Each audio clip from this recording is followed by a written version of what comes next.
Hello, good afternoon, I guess it would be. Miss Reeves, please. How are you? Hi, this is Dave Lawrence from Hawaii Public Radio. Hi, Dave. How you doing? I'm happy. How are you? I love that. Thank you for that. I'm. I am happy to hear from you. It's very, very cool. Thank you, and I'm happy to hear your beautiful voice. I'm Dave Lawrence, and what a very special treat today. We are welcoming another Rock and Roll Hall of Fame member, and this one got in early, and that says a lot about their achievements. The great Martha Reeves, Martha and the Vandellas. They are at the Blue Note Friday through Sunday, 6:30 and 9 each night. In the Rock and Roll Hall of Fame since 1995, an incredible Motown story filled with classic songs like Dancing in the Street and classic experiences too, like prior to her own fame, recording background vocals and working with people like Marvin Gaye. She has so many stories, we'll never even hear a fraction of them. She's been on a lot of TV appearances, on stage, innovative cross-genre efforts, too, with people like the Crystal Method. She was a Detroit City Councilwoman. She has so many accomplishments. It's very impressive, and we are warmly introducing Martha Reeves as our guest right now. May I call you Martha or Miss Reeves? What would you prefer? Dave, you call me Martha. Martha, great to have you on. Thank you so much for doing this. I'm happy to be here. And I'm happy to have you here. Especially happy to come to Honolulu. Oh, I'm so thrilled. And now I know about some of your experiences here, but from yourself, what makes you thrilled about coming here? Well, I've been there on maybe 3 occasions during this 58 years of my career, and especially fond of the time we spent there doing a Happy New Year's celebration where you actually shoot off fireworks instead of guns. Right. And how beautiful everything is. I've watched your tides on rocks near the volcanoes. I mean, it's a wonderful place to come, and I'm excited to come again. It's a beautiful thing. Especially being at the Blue Note, we'll have a few days to look about in the daytime when we're not at work. And I'll get to see a lot more than I've seen. I like that. And there is plenty to see, too. It's a nice incentive to have a gig that offers that sort of wraparound beauty and things to investigate when you're not working. I like the way you're looking at it. And you mentioned previous time being here around New Year's. Now, we have Steve, the mystery emailer, who sends us all kinds of history about bands, and that way I know what their history is from different folks. That show, however, I was fortunate enough to be at myself. I think the one you're talking about. It was an eclectic all-star New Year's Eve show in Honolulu in 2003. It was yourself, the Doobie Brothers with Michael McDonald, Isaac Hayes, Gloria Gaynor, Shaka Khan. Yes. What a bill that was. What are your memories of that crazy bill? The only thing, when you're working on a show like that, you don't get a chance to interact with the different artists. Okay. But the show and the musicians and the ambience was just the most. It was the greatest. It was like I was in a daydream. I remember very little of it except the brightness of the fireworks and the roar of the audience, because we were very well received. It was great. Yeah, it was wonderful. It was an unusual experience. You don't see lineups like that. You would have thought the late great Bill Graham had set that thing up or something. It was absolutely wonderful. Yeah, it was. And then when you think of some of those folks that you shared the bill with a career like yours, and we'll hear about some of the many ways you've connected with other folks, but like Isaac Hayes, how many times did you guys cross paths? Once. Then. That's it. That's it. Wow, we didn't get a chance to fellowship or talk. It was just hi. But I'm saying, he was going on and high as we were coming off. The same with all the other acts. There was nowhere to, like no green room where everybody would meet before going on or have some tea with. You know, it was no interacting of the different acts. It was like, come on, go off. And you're done. Get on. Right. But over your career prior to that, had you guys interacted at all, or was that the only time ever in your whole decade? Only time ever in my whole career that I was in the presence of Isaac Hayes. Now, I've been with Gloria Gaynor since then. We are on the same board with Sound Exchange. There's a movement organization that's working diligently to get artists paid when their music is played on the radios. And an issue that was initiated by Frank Sinatra years ago. We're still working and trying to get paid when our music is actually played on the radio. and you work with her on that sound. Yeah, I she's know on what that sound. panel. Yeah, I know what Sound Exchange is. That's cool that Okay. you're I'm on part. that. I'm on the board. Yes, I've been on the board now 15 years. Shaka, have you done stuff with before or after that? Oh yeah, Shaka was getting her Heroes and Legends Award from Motown. Every year, Motown gives away scholarships and honors different artists that are not on Motown. And recently, Shaka was commemorated by the Heroes and Legends Award organization that Berry Gordy funds and gives away scholarships and accommodates well-known artists. I think she was there at the same time Bill Withers was there, and I got a chance to harmonize with her. She's delightful. Then just of late, we were in London together. We did a festival, outdoor festival with the Blackbirds, Donald Byrd's Blackbirds. Yeah. And Shaka Khan. Rock Creek Park. Oh, whew, it was fabulous. I think we had close to 10,000 people in that field in London. It was outside, and it was wonderful. I love that Rock Creek Park jam. Rock Creek Park, there you go. So you're giving me chills over here with these crazy references, taking me way back. And was that the only gig that you ever played on the same bill with the Doobie Brothers? No. You done more? We've run this into. You know, he was on. Michael McDonald was on Motown. So we've seen him on several occasions and worked with him on several occasions.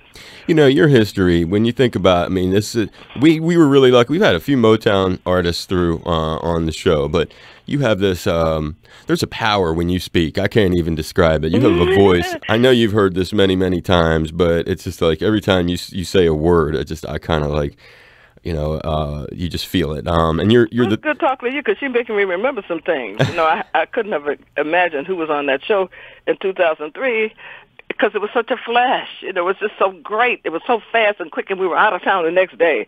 We didn't get a chance to look about or anything. And it's wonderful talking to you. You reminded me and helping me remember some things. I'm having fond remembrance here. Well, that's the thing I think about your music is it helps people. It's funny you say something like that because there's a lot of healing that comes through powerful, positive songs from our childhood and throughout our life.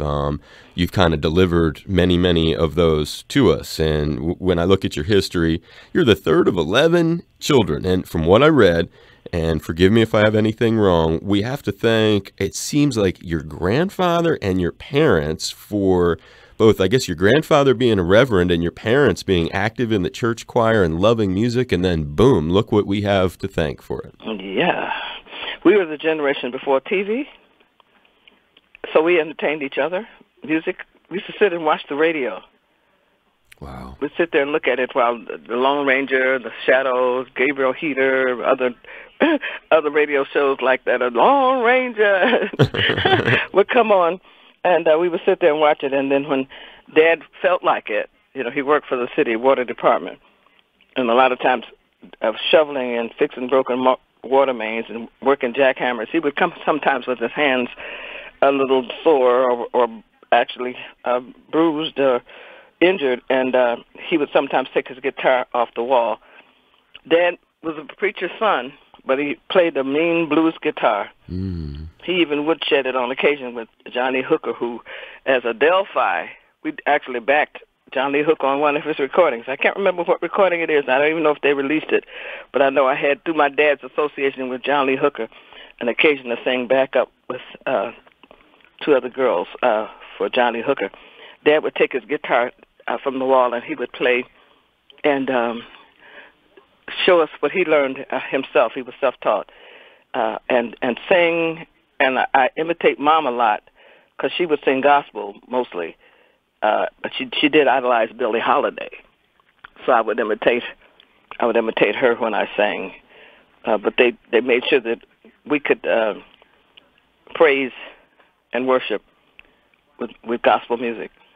That's great. I can see a lot of the combination of their influence in you and the way your music turned out. If you think about that influence of the blues and the gospel, and you put it together, and doesn't seem real far from the. And being from the South helped too, because I kind of laugh at myself sometimes when I listen to Nowhere to Run.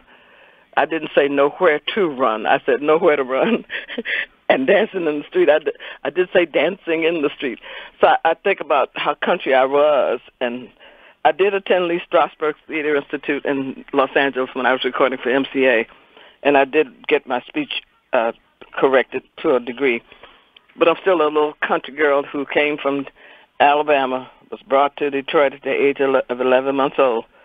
And Mom and Dad, having all of us babies, taught us all music, taught us to sing, taught us to fellowship. And whenever things didn't look good or we were ready for another experience, we'd sing our way through it. we'd have our voices lifted. And Mom had a habit of when she was doing her housework, she'd put on B.B. King.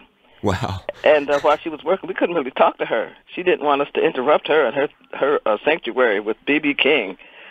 I guess it's because Dad played the blues guitar and he wasn't there at the moment, so she used B.B. King's music to do her housework. I mean, this is a lovely place in my heart when I think about how we were brought up with music. It wasn't.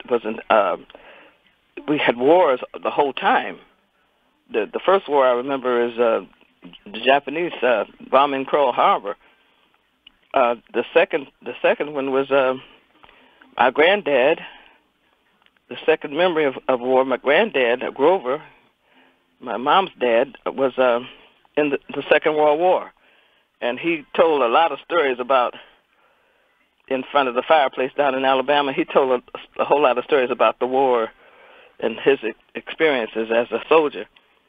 And then Jimmy Mack is a song that was recorded when the Korean War was active. And then the Vietnam War followed it very closely. It was like one wasn't over before the next one had started.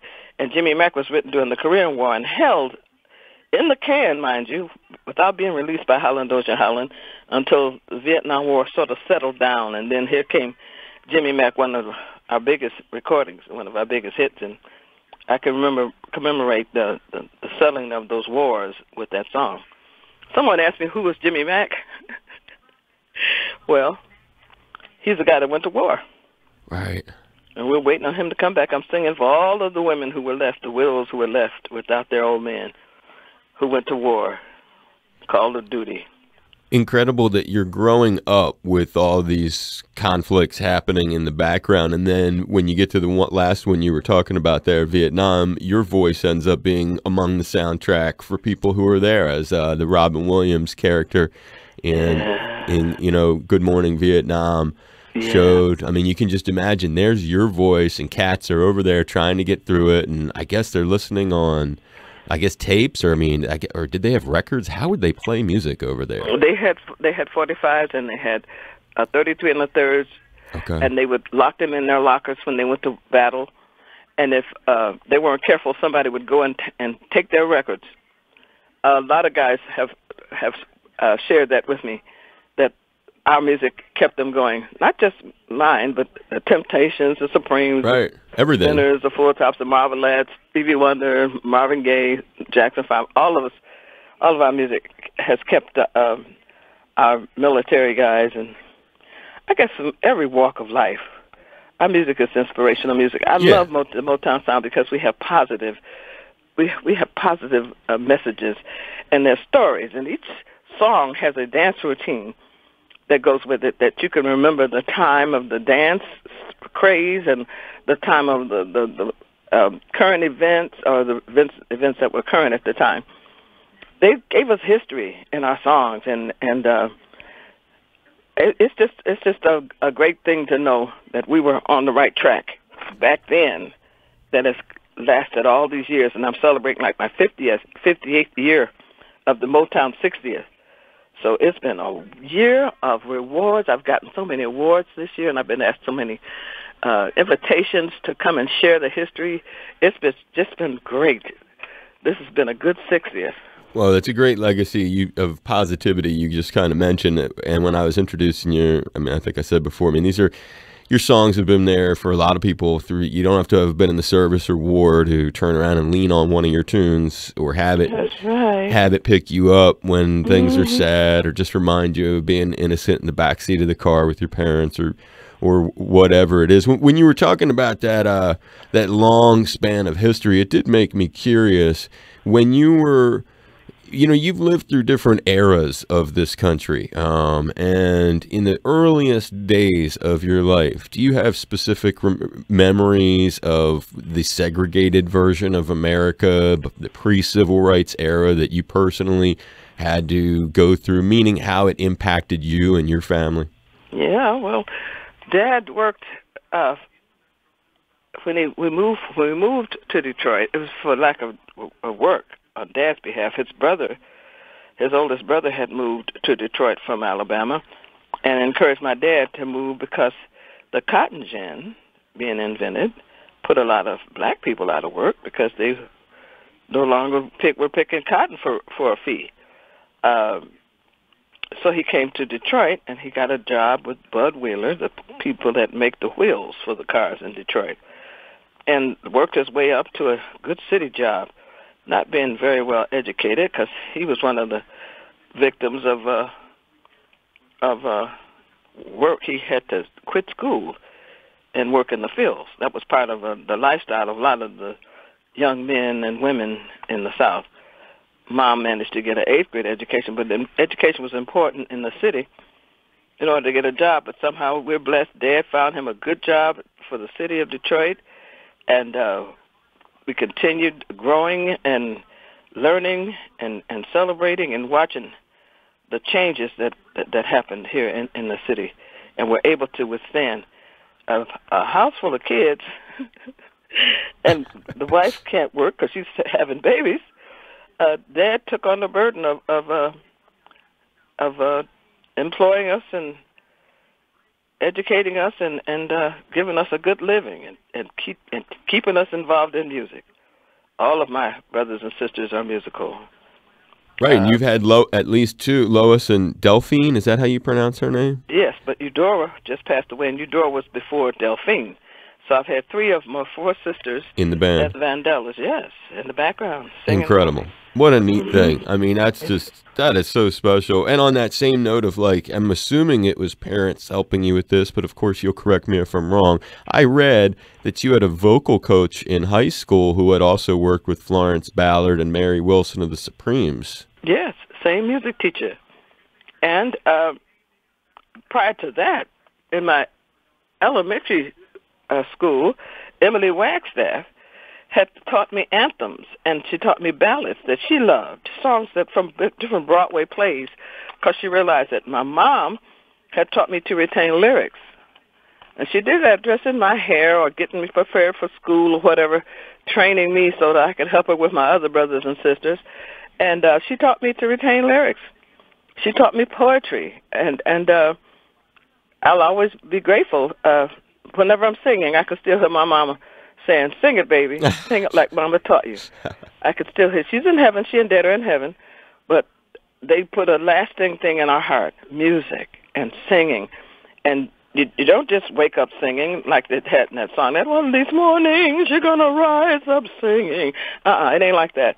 You guys, you wake up praying, thanking God for waking you up, and you ask Him, can I sing? Can I be a singer? Please let me sing. Please let me sing. And I was asked recently, when was I going to retire?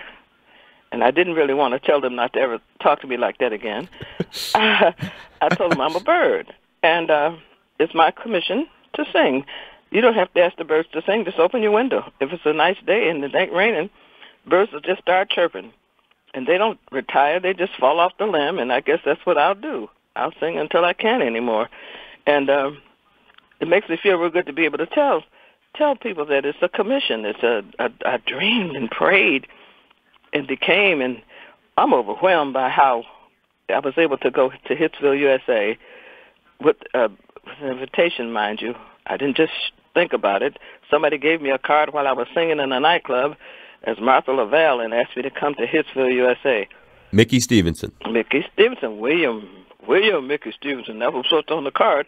So when I got to the front desk and I asked Wano Royster, who was the receptionist at the time, I said, may I see Mr. Stevenson? And she said, you mean Mickey? I said, yeah, that's what you call him. So she buzzed the door, and there he was without any announcement. And he looked at me and said, what are you doing here?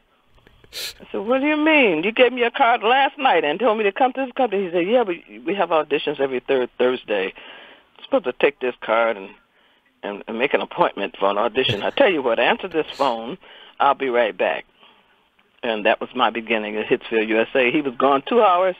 I took over his office. I started taking messages. I answered the phone correctly because I had a commercial course in high school.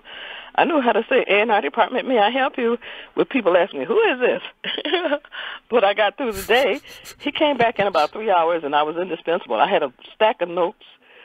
Nobody had worked as a secretary in the Artist and Development Department, Artist and Repertoire Department. Right, so I was the first lady allowed with all those 17 writers to actually answer the phone and then get back with people and make dates and schedule sessions and all that in the first day that I was there.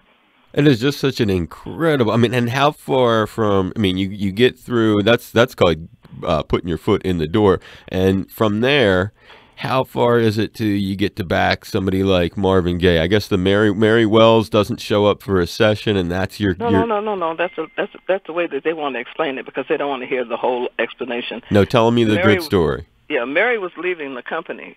She was discovered at a record hop.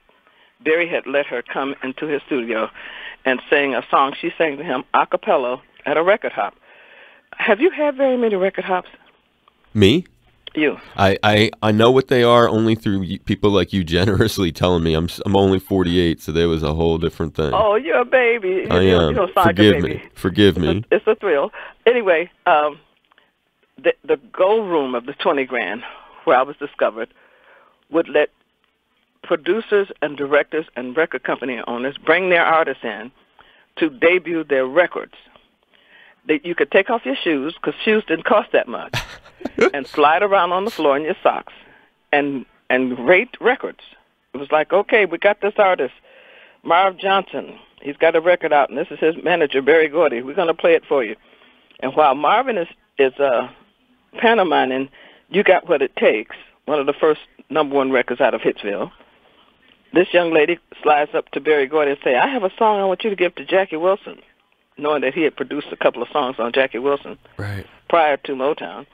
And she sang Bye Bye Baby, just started off singing, well, you know you took my love. And Barry said, I'm going to make you a #1 female vocalist, and got her number and gave her an appointment. And the next thing you know, she's a #1 female vocalist. She recorded Bye Bye Baby, You Beat Me to the Punch, Two Lovers. I could name all of her songs, but then when she did My Guy, she met some man who encouraged her to leave the company, and he could do a better job of making hit records for her. I don't know what he must have said to her to leave that wonderful, wonderful situation that she had auditioned and got herself. She talked to Barry first. I mean, she introduced herself to Barry. He wasn't looking for an artist. He had an artist. And he made her exactly what he said he was going to do, #1 female vocalist. And with her leaving, I had done a demonstration record intended for her. Well, in the meantime, there's this drummer named Marvin Gaye, who had been brought to the company by a man named Harvey Fuqua, formerly of the Moongrove. He also brought Tammy Terrell there, too. But he brought Marvin there, and Marvin was looking for a hit, and that's what William Stevens was doing when I first got there. He was writing a hit for this drummer named Marvin Gaye, and he wrote a song called Stubborn Kind of Fellow. Oh, is this too long a story? No, it's not too long. I'm hanging on the edge of my seat. So then when Mickey needed backup singers, the Andantes, the ones that signed the contract to be the backup singers, and then on all those beautiful voices you hear in the background are the Four Tops or the Spinners or the Temptations even. They sing behind everybody. They're on Jimmy Mack. They're beautiful voices. Jackie, Louvain, and Marlene. Wow. They were out of town. they were recording in Chicago, and I couldn't bust them because they were not supposed to be out of town. They were supposed to be available for this session. And you didn't go back to William Stevens and tell him you can't find any girls. So I called my girls, the ones I had been singing with, by the name of the Delphis. Right. It was Gloria, Rosalind, and Annette. And I called them in to fill in for the Andantes. And when we looked at Marvin Gaye, standing there, we had one mic because it was a 4-track recorder. You know what I mean when I say 4 tracks? Yes, I do, man. You had one for the vocals, one for drums, for the music, and one for the to mix on, and one for the final mix. Oh, wow. So it was really basic stuff. Yeah. So we were on the same mic with Marvin Gaye, and we looked at him, and they started the song, I try to put my arms around you. We looked at him and went, do, do, do, oh, you know, and it worked. That session didn't take but about 10 minutes because Marvin knew his song, and we knew the background. And instantly, it was an instant relationship. So not only did we do Hitchhike with him, we also did Pride and Joy. So with Stubborn Kind of Fella, Hitchhike, and Pride and Joy, we were on Marvin's first album. In the meantime, I'll Have to Let Him Go was a song that I had sang when the Union Men came in. Mary Wells was the intended artist, but she was leaving. So Barry heard our voices and told Mickey to take that demo that I had done and put the voices, Rosalind, Annette, and Gloria, on it and make it our first release. At the same time, Stubborn Kind of Fella was released. So a lot of shows we did in the first days was Marvin and the Vandellas. Wow. That's how it worked. We all worked and sang on each other's songs, and we're always in the studio. It was open 24 hours a day. You could stay there all day as long as you were making music. And it was just a wonderful, magical place to be. Marvin and the Vandellas. And how many shows did you do with that configuration? Well, I Come and Get These Memories was hitting at the same time as Stubborn Kind of Fella. So the Beach Boys came into Detroit. And at our state fair, where they would feature our music every year, the state would feature us at the state fair, allowed us to open the show as Marvin and the Vandellas. We sang Come and Get These Memories, and then we stepped on one mic, and Marvin took the lead mic, and he did Stubborn Kind of Fella. That was one of the first shows we did. We did that a couple of times, but then as our records hit, we had to do our own individual shows. Incredible. So the hits just kept coming. After that, it was Heatwave. After that, it was Jimmy Mack. And after that, it was Quicksand. I mean, we just kept hitting. And Marvin went on his way with his Stubborn Kind of Fella, Hitchhike, Pride and Joy. When you say he went on his way, was that literally, did your relationship continue aside from not working professionally, or was that the end of being close to him too? No, Motown discovered all of us at one time on a Motown review. A man by the name of Thomas Beans Bowles had told Berry Gordy that Bill Doggett would take his artists and he'd go on the road. So they figured out how to get us on a 94 one-nighter tour with the Marvelettes, with the Spinners, with the Contours and the Four Tops and the Temptations. And, you know, it happened repeatedly. We went all over the United States. And we finally went to England with the Motown Review, thanks to Dusty Springfield and people like Elton John and the Beatles recommending us. Dave Godin, the head of the Tamla Motown Appreciation Society. I mean, we wound up all over the world doing the Motown Review, so everybody had to go on their own shows after a while because you couldn't really do but one or two numbers. Right, you were developed into your own thing at that point. We had our own show, so we wanted to do our own thing. That's what I mean. When Marvin went his way, he had to go get him some background singers and sing his songs, and we had to go on and get us a band and a music director and do our songs. Right. No, I mean, I get it. And the paths completely went your own way. You had a bunch of success. I guess my point was more over the course, because now looking back from this vantage point in 2019, between the late 60s and the early 80s isn't a whole lot of time. I mean, it was a decade and a half, let's say. And then, unfortunately, Marvin has that incident with his dad. So how had your relation, had you stayed in touch and been friendly through the rest of his life? No. Okay. That's I think I what was it? early 70s. You guys. When we started the years we started doing shows like the Ed Sullivan Show and working the Copacabana and the different hotels and different casinos, we split up and everybody went their own way. Marvin moved to California, and so did Motown. I mean, everybody just went their separate ways. People thought we knew each other more than or better than we did. I get you. Socially. Right. We just worked on shows together. I get it. One girl in her excitement, she said, "What kind of pajamas does Marvin wear?" And I said, "Oh, wait a minute. I never seen him in the bedroom. I never seen him in pajamas. I just see him on stage, and I just stand behind him and sing backup. I don't know what he does." No, that's a great insight. That's a huge, and I wouldn't have really expected you to know that much, but I guess it's interesting to know that it was a professional relationship that occurred in the 60s. It was a family of musicians and singers and stuff, and none of them ever brought, I didn't. I can speak for myself. Of those tunes that, and you've named some of them, and these are like bedrock songs that we're talking about here. These are songs that are going to live forever. I mean, I can name 3 of them that from the time I was a little boy, that these are the songs my mother and father were very young listening to. Songs like Heatwave, Nowhere to Run, Dancing in the Street. These 3 songs in particular. Take me back to when I name them. For example, when I say Heatwave, what's the first thing that pops into your mind, Martha? Love is like a heat wave. Knowing that I'd have to say the whole title because people are confused with that. We're having a heat wave, a tropical. Right. No, that's not the heat wave we sang about. It's love is like a heat wave, and I cut it midwinter. I love telling the story because I was at a Christmas party. Barry would give parties all the time.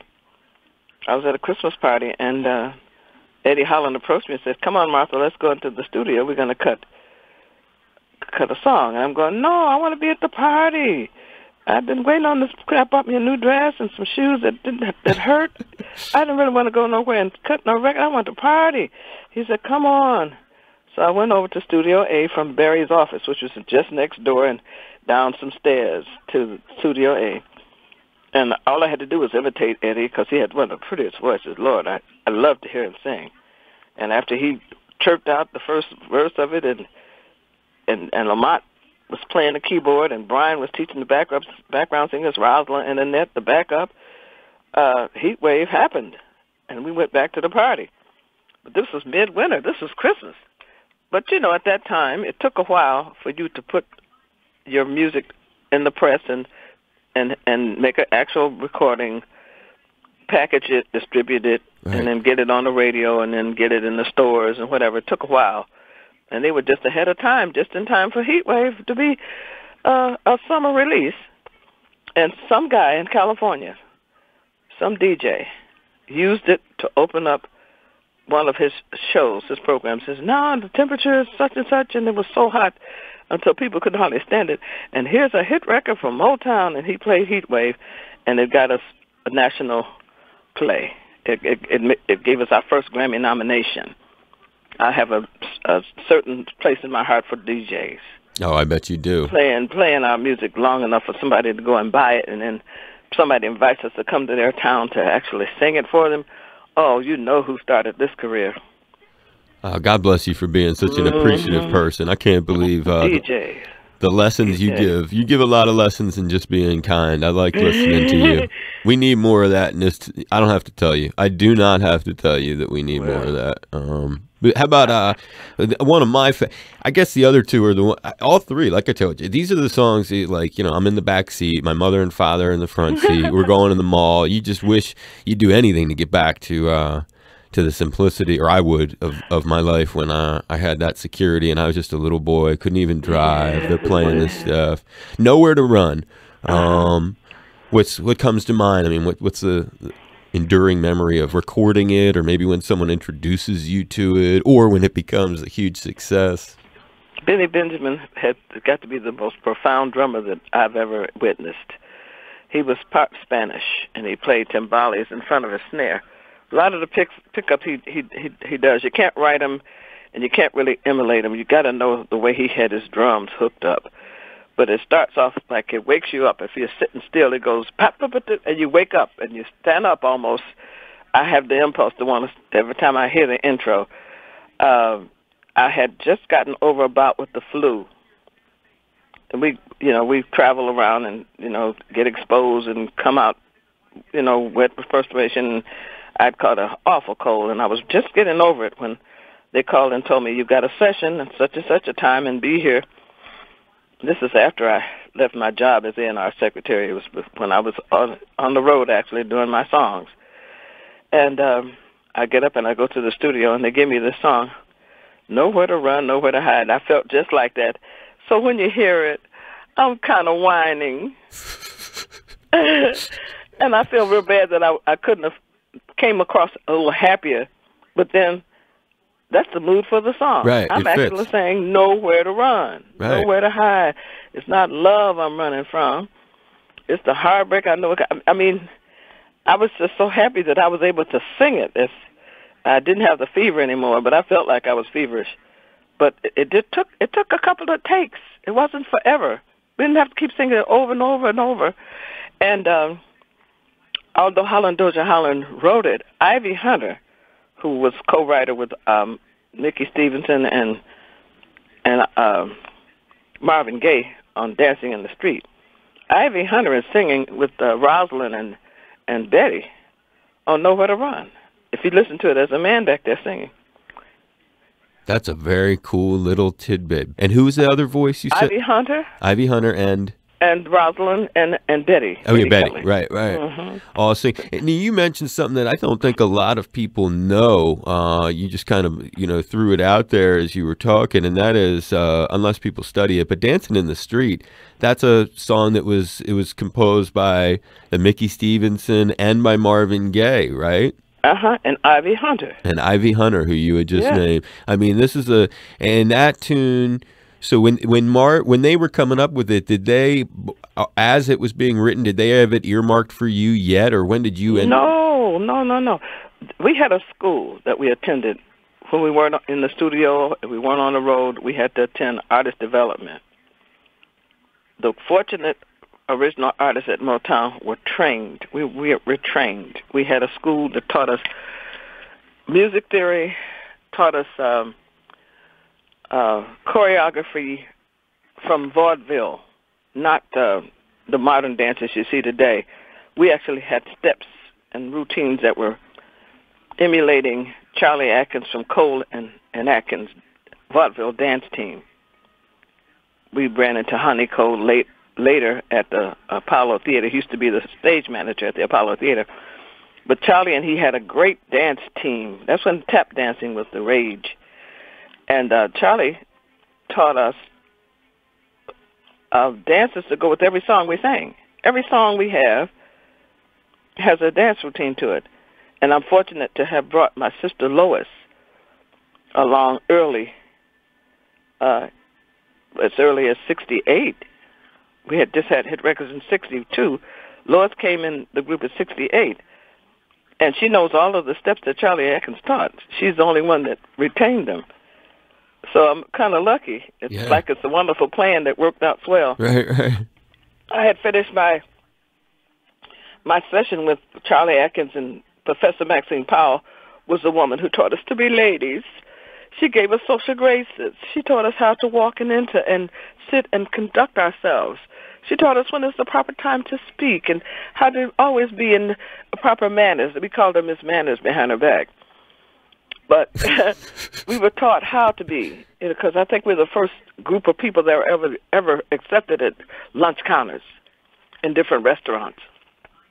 Wow. We're a bunch of people. They mistook us for freedom riders a lot because of our travels. But we were trained to be socially acceptable. The Motown way, the Motown walk, the Motown stand. the Temptations do the Temptation Walk. We had a ladies' version of that same walk in our dance routines. We were taught vaudeville steps, custom standard steps that dancers practiced, and we got the best of all the worlds. We got the best music directors and was taught music theory, so we know what songs and what key and where in your throat is your best place to sing. You know, all that. We were trained. So I had finished my lessons. I walked over to Studio A just across the street, because Barry bought about 8 houses on that same street where Hitsville, USA is. People know that Hitsville, USA is his house. He used to live in that house as a mansion that he turned into a studio with the help of his family. So if you're ever in Detroit and you want to see the Motown Museum, tell them to call me and I'll come and show them what I know. Anyway, I walked in the Studio A area and I heard Marvin singing, calling out around the world, are you ready for a brand new beat, baby? Summer's here and the time is right. I mean, it was to a love song to a girl. Mm-hmm. And he looked over and saw me, and evidently he got some bright idea, and I must have been looking too much in awe of him. He said, man, let's try this song on Martha. And I could have fainted then, but I didn't. I had heard him sing it enough to have learned it, but I didn't quite feel it the way he felt it. It brought to mind how we used to dance in my old neighborhood. We had cobblestone streets, but we had no recreation hall. And because my dad worked for the city of Detroit, and so did Mr. Elliott, who lived across the street, he worked for the bus department. It used to be called the DSNR. Anyway, they were city employees, and they were able to get the police to block the streets off for us with those horses and that yellow tape and let us dance in the street. Unreal. That's what I was singing about. Unreal. Dancing in the street. Dancing with the people cooking chicken and playing their record players on each porch. The music wasn't loud. You could hear everybody's music. If you go from door to door, you could hear different music. But we could dance in the street, right in front of our house. Just one city block, but boy, what joy. Every Saturday we could do that. So when they asked me to sing it, that's what I felt. I said, can I sing it the way I feel it? And they said, yeah, go ahead. The first take, I nailed it.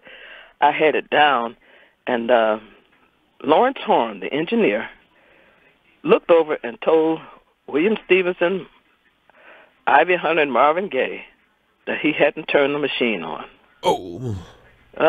I'm a one-take artist. I rehearse, and I'm always ready to sing whenever it's time. And they asked me, could I do it again? So you hear a little fire in there, don't you, when I'm singing? I'm overly, I'm pushing past calm when I sing it. I'm a little annoyed, but happy to do it again. And yeah, I can do it again. Yeah, I can nail it. And we took 2 takes. The first take, they didn't have the machine on. When they did finally turn the machine on, I nailed it. And that's what you hear when you play the record. That's that energy you hear. I don't think that people would listen to you, that version, the same way again, both the part of recording it, but also the insight into your perception of what dancing in the street means, the way you described it. I mean, that's a beautiful thing, because that's a neat thing for anyone who's grown up now decades with that song, and then suddenly it takes on a whole new light after listening to you kind of reframe. How I got that song. How I got it, and if you ask me, I think it's the national anthem, international anthem of Motown music. You mean when you say how you got it, meaning walking in and making that eye contact with him? Right, with Marvin Gaye. Yep. That is... I used to follow him around. I thought he was so fine. And he was so talented. I admired his talent more than I did. I knew he was married to Barry's sister. I knew that. But it wasn't that I was trying to be his wife or love or anything. I just loved his talent. He could sing. Oh, he could sing the Star Spangled Banner, our national anthem, and make women scream. I mean, he just had the smoothest. Yes, he did. Oh. No, he was. I don't have to tell people. I'm sure a lot of women are saying the same thing that I'm saying right now. He was so fine. He was such a groove. He was such a fine gentleman. He called everybody baby because I guess he didn't want to trying to remember everybody's name. But when he speak to you, he said, hi, baby. You know, it would be so sweet. so sweet. Man, I love how you describe it. You're it's funny how you, because he's, I mean, I could hear his voice when I hear some of those songs. It's like city, what's the city blues? Make me want to holler the way they do my life. Yeah. I mean, like there's certain Marvin tunes, but the way you're talking about him, I was studying to talk to you, and you've done a lot of collaborative effort throughout your life and been recognized in some really remarkable circumstances. But one thing that stuck out as you were talking about Marvin Gaye, it made me wonder if you could just provide some insight before we wrap it up with you, because you've been so generous today, Martha. You did this. Talking to you. I love talking to you. You did this thing that was in I guess it was in, I think it was the late 80s, early 90s, and it was with James Brown. You're singing Georgia on My Mind. And as you talked about Marvin, you can probably imagine, in my mind, I was just thinking, well, after watching that and knowing how important James is, God bless him, where does that fit in? Can you describe like how that thing happened? And was that the first time, or what does that mean to you to have gotten to do that with that guy?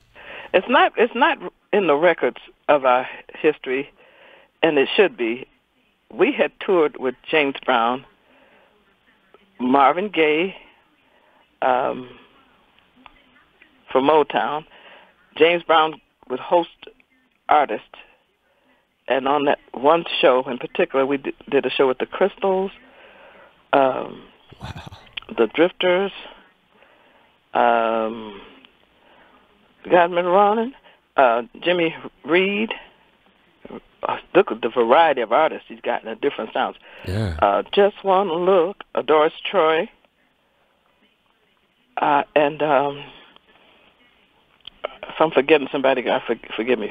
But Marvin was co-star, and James had a truck of suits that he traveled with, a whole U-Haul truck of suits on racks. And if Marvin would wear a black suit, well, James would go and find his black suit with the silk stripe down the leg, a tuxedo with the silk lapel, and he would come out and he actually dressed sharper than Marvin.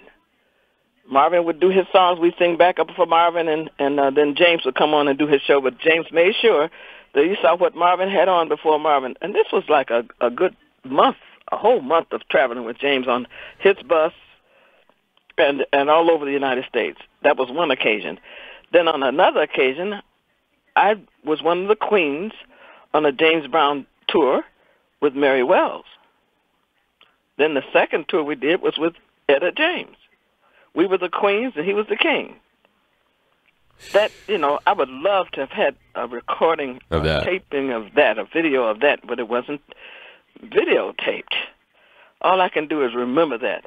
So when Dennis Miller asked me to come on the show and sing a duet with James Brown, I was thrilled, but it was just like a letter from home because we had worked together before, and he was always a gentleman. He was a taskmaster.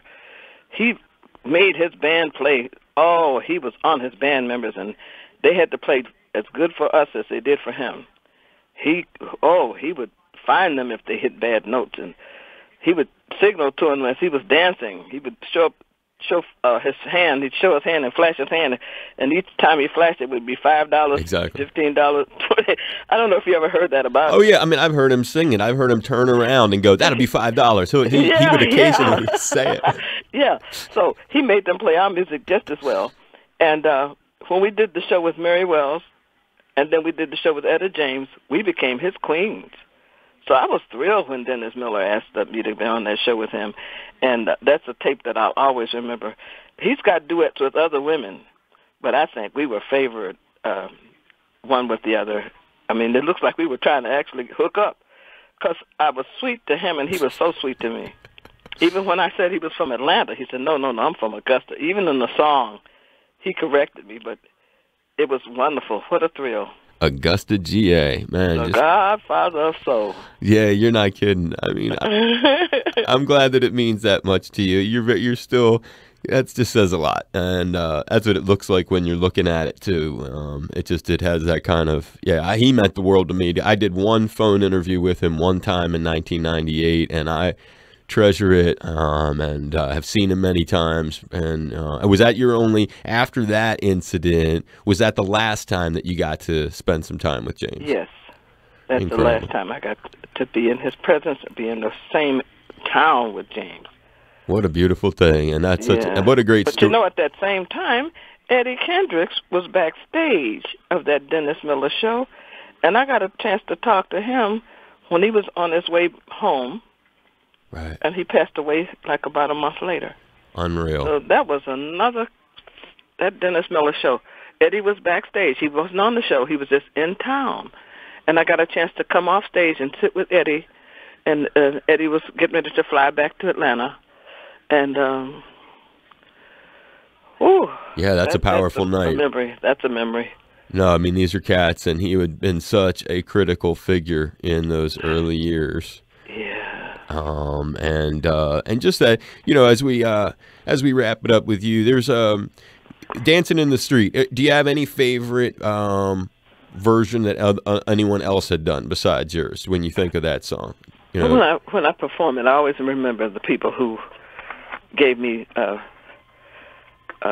thrill of sampling and covering our songs and keeping them alive.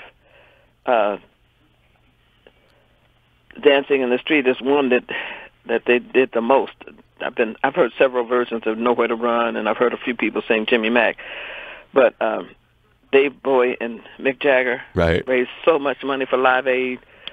They made the $1 million on it. I didn't make the $1 million. In fact, they told me I was only number 2 in the charts with Dancing in the Street, which I accept that. I guess it wasn't meant for me to get a gold record for it, but I know I sold 1 million, and I've sang it 1 million times anyway. Grateful Dead? Did you like the Grateful Dead's version? Jerry Garcia did a wonderful rock version of that, and Van Halen and David Lee Roth, they didn't mess it up. Not at all. They got another groove altogether. But my biggest thrill was to hear Mama Cass sing it. Oh, from Mama and the Papas. Mama and the Papas, My biggest thrill was to hear. We were standing backstage at NBC, and we were taping the show, and some kid, she almost hit him. He walked up, and he was a young baby. He walked up and says, "Which one of you sang it first?" Oh. And she nearly balled up her fist. She says, "How dare you not know that Martha Reeves?" That's, oh, God. He got on her nerve asking a question. She thought he was stupid asking something like that. He should have known that I sang it first, but he didn't know. He was honest in asking. She defended it to the point. But I think she had the closest to spirit to what I actually felt when I sang it. I get what you're saying, right? With the way you described it in that great story. No, I love that story too. That'll change everybody's version of the song. And some of those cats who covered it, had you gotten to ever meet them? Like you mentioned, David Lee Roth. Have you ever met Dave and said, "Hey, I love"? No. He'd love that. He loves funk and soul and all that stuff. No, I want to meet Van Morrison. All right. You've never met him? No. And had that huge hit. I mean, that's just what can you say? Well, of all the tunes, I could play a variety of tunes to wrap it up with you for the thing. What would you like me to play as the song we go out on together, young lady? If I went out with anything other than Dance in the Street, it would be "I'll Follow You Where You Go." It's an album cut. It's off one of my albums. I can't tell you which one, but it's a song called "I'll Follow You Where You Go." And would you like that one? That's your request. You're getting a request. I would love to hear that if I were listening to the radio right now, and I had heard Heatwave and Dancing in the Street and Jimmy Mack and Nowhere to Run, then I'd love to hear that one, because it's a good Motown funk brother rendition, and the keyboard. Earl Van Dyke did a piano roll on there to start it off, and when the band kicks in, it just never stops. It is fabulous. And Ivy Hunter is singing on the background of this one too. So there's a man back there with the two girls. It's just a wonderful song, and it's a good memory a good thing to remember with me, because I'll follow music wherever it takes me, I'll go. We're so lucky that you've kept following it and you're bringing back memories for folks at the Blue Note. It's Friday through Sunday. She's got a couple shows each night, 6:30 and 9. She's got some time to go explore the city and not going to be rushed this time. It's the great That's right. Martha Reeves, a Rock and Roll Hall of Fame member since 1995. Do I have that right? That was the year that you got inducted? Yes. And that was the year they did that huge grand opening, as I recall. And they I got my ribbon. Were you at that that stadium show that they did in? Yes, I was. And that was with the Almonds, I believe, was on that bill. Yes. Right? Do I have it right, or am I wrong? Yes, I did the duet with John Cougar Mellencamp. Wow. Van Morrison's Wild Night. Everybody was there. Yeah. I got a chance to hear Little Richard tell me to shut up. Because that's so much what he does when he approaches you. He says, shut up. And I got a chance to sit with James Brown for a minute, and Clarence Carter was there. Oh, everybody was there. And I got a chance to go around and visit and talk to a lot of people who I love dearly. Yoko Ono and Little Richard got into a little bit of a word, not an argument, but they were talking back and forth in a loving kind of way. And it was really funny to watch the two of them backstage. I mean, it was a wonderful occasion being in Cleveland, Ohio for the Rock and Roll Hall of Fame ribbon cutting. And I've been back several times. And they do a real good job of keeping our history. And those stories, though, of with Yoko and Little Richard and getting to sit with James, then that's at the stadium or at the actual what the Rock and Roll Hall of Fame would be? The stadium is just in back of the Rock and Roll Hall of Fame. Okay, they're near each other. It's adjacent to the aquarium. Okay, never been there, so thanks for helping me figure that out. I just didn't know. It's all in one little area right there at the edge of Cleveland. And you can walk to the stadium from the Hall of Fame. I get it, right. So it's a big outdoor stadium, too, packed with people. Yes. And you were there with all those I went on the 12 midnight. Oh, man. We had been there all day, act after act after act. And I managed to get on at 12 midnight.